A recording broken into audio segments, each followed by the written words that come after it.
ପିଲାମାନେ ଆମେ ଆଜି ହୃତ୍ପିଣ୍ଡ ବିଷୟରେ ପଢ଼ିବା। ତୁମମାନଙ୍କୁ ମୁଁ ଚିତ୍ର ସହିତ ବୁଝାଇବାକୁ ଚେଷ୍ଟା କରିବି ଏବଂ ମନ ଧ୍ୟାନ ଦେଇ ବୁଝି। ପିଲାମାନେ, ଉଦ୍ଭିଦରେ ପରିବହନ ପାଇଁ ନିର୍ଦ୍ଦିଷ୍ଟ ଅଙ୍ଗ କିଛି ଅଛି କି?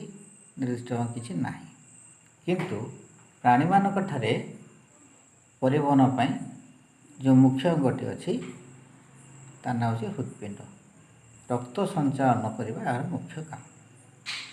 ମଣିଷ ଯେଉଁ ଶରୀରରେ ଯେଉଁ ଦୁଇଟି ପ୍ରଧାନ ଅଙ୍ଗ ଅଛି ତା ଭିତରୁ ମସ୍ତିଷ୍କ ଓ ହୃତ୍ପିଣ୍ଡ ଦୁଇଟି ମୁଖ୍ୟ ଅଙ୍ଗ। ସାଧାରଣତଃ ଭାବେ ରକ୍ତ ସଞ୍ଚାଳନ ହୃତ୍ପିଣ୍ଡ ଦ୍ୱାରା ହୋଇଥାଏ ବୋଲିକରି ଆମେ ଜାଣୁ ଏବଂ ତା'ର କାର୍ଯ୍ୟକାରିତା ବିଷୟରେ ଆମେ ଜାଣିବା। ଏହି ହୃତ୍ପିଣ୍ଡ ତା'ର ଆକାର ହେଉଛି ଗୋଟେ ନଟୁ ଭଳିଆ ଏବଂ କେଉଁଠି ଅଛି ନା ଆମ ବକ୍ଷ ଗହ୍ୱର ମଧ୍ୟରେ ଅଛି। ଏହା ଗୋଟେ ଫମ୍ପା ମାଂସଳ ଯନ୍ତ୍ର ଏବଂ ରକ୍ତରେ ପରିପୂର୍ଣ୍ଣ।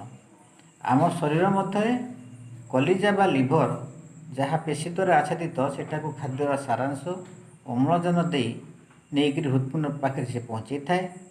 ଜୀବକୋଷ ମଧ୍ୟରୁ ଆବର୍ଜନା ଗୁଡ଼ିକୁ ଏକାଠି କରି ବାହାରକୁ ଆଣିବାକୁ ବା ଅଙ୍ଗାରକାମ୍ଳ ନିର୍ଗମନ କରିବାରେ ମଧ୍ୟ ସାହାଯ୍ୟ କରେ। ଏହି ତିନୋଟି ପ୍ରକ୍ରିୟା ସେ କରିଥାଏ। ଏହି ହୃତ୍ପିଣ୍ଡର ଅବସ୍ଥିତି କେଉଁଠି ଅଛି ନା ବକ୍ଷ ଗହ୍ୱର ମଧ୍ୟରେ, ଦୁଇ ଫୁସ୍ଫୁସ୍ ମଧ୍ୟରେ ଓ ମଧ୍ୟଛନ୍ଦାର ଉପରେ ଅବସ୍ଥିତ। ଏହାର ଲମ୍ବ କେତେ? ଏହାର ଲମ୍ବ ହେଉଛି 15 ସେଣ୍ଟିମିଟର, ଓସାର 10 ସେଣ୍ଟିମିଟର, ଓଜନ 130ରୁ 140 ଗ୍ରାମ। ହୃତ୍ପିଣ୍ଡର ରଙ୍ଗ ଦେଖିବାକୁ କେମିତି? ଏହା ରଙ୍ଗ ଦେଖିବାକୁ ଲାଲ ଏବଂ ଏଥିରେ 4ଟି କୋଠରୀ ଦେଖାଯାଏ। ଉପର 2ଟି କୋଠରୀକୁ ଅଳିନ୍ଦ କୁହାଯାଏ, ତଳ 2ଟି କୋଠରୀକୁ ନୀଳ କୁହାଯାଏ। এই ଯେଉଁ ଅଳିନ୍ଦ ନୀଳ କଥା ଆମେ କହିଲେ, ବାମ ପଟର ଅଳିନ୍ଦ ନିଳୟ, ଦକ୍ଷିଣ ପଟର ଅଳିନ୍ଦ ନିଳୟ। ଏହି ବାମ ଓ ଦକ୍ଷିଣ ୟାକୁ ଗୋଟେ ବ୍ୟବଧାରକ ପଟ କ'ଣ କରୁଛି? ଅଲଗା କରୁଛି।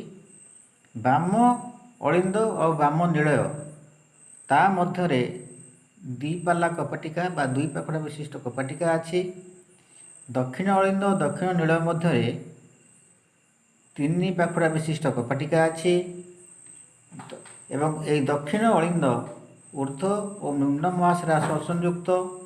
ବାମ ଅଳିନ୍ଦ ଫୁସ୍ଫୁସ୍ ଶିରା ସହିତ ସଂଯୁକ୍ତ। ବାମ ନିଳୟ ମହାଧମନୀ ସହିତ ସଂଯୁକ୍ତ। ଦକ୍ଷିଣ ନିଳୟ ଫୁସ୍ଫୁସ୍ ଧମନୀ ସହିତ ସଂଯୁକ୍ତ। ଏ ଯେଉଁ ରକ୍ତର ପ୍ରବାହ ହେଉଛି ଧମନୀ ଓ ଶିରା ସାହାଯ୍ୟରେ ହେଉଛି।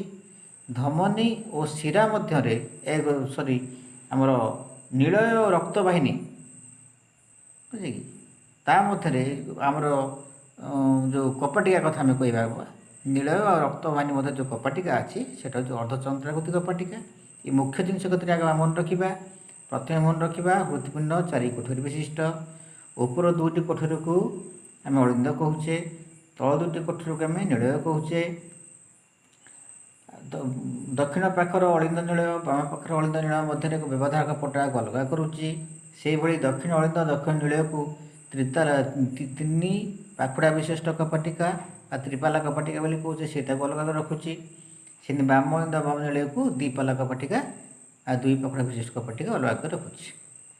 ଏବଂ ଦକ୍ଷିଣ ଅଳିନ୍ଦ ସହିତ କିଏ ସଂଯୁକ୍ତ? ଊର୍ଦ୍ଧ୍ୱ ଓ ନିମ୍ନ ମହାଶିରା। ବାମ ଅଳିନ୍ଦ ସହିତ ସଂଯୁକ୍ତ ହେଲା ଫୁସ୍ଫୁସ୍ ଶିରା। ବାମ ନିଳୟ ସହିତ ସଂଯୁକ୍ତ ହେଲା ମହାଧମନୀ ଏବଂ ଦକ୍ଷିଣ ନିଳୟ ସହିତ ସଂଯୁକ୍ତ ହେଲା ଫୁସ୍ଫୁସ୍ ଧମନୀ।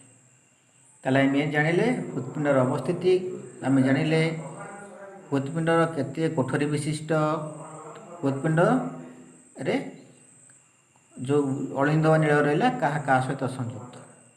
ଆମେ ସାଧାରଣ ବା ସଂକ୍ଷିପ୍ତ ଭାବରେ ଆମେ ଏତିକି ଜିନିଷ ବର୍ତ୍ତମାନ ଜାଣିଲେ।